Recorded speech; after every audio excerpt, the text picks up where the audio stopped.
ainult raskemaks saab. Patsiente peavad mõistma.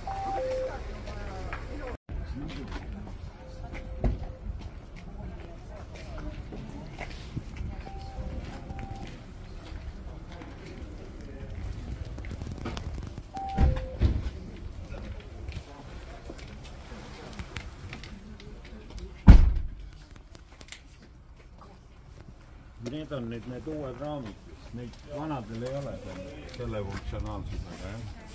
Striker.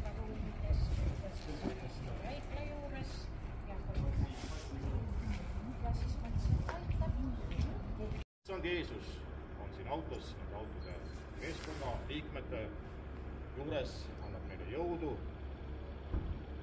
annab turvalist sõitu, kiiret sõitu abivajaja juurde, et Jumala õnnistus, Jeesuse ligiolu on nende õnnetute inimeste juures, sündmuskohtade juures, kas hommikul või öösel, keskpäeval, talvel või suvel, igal ajal ja iga kell.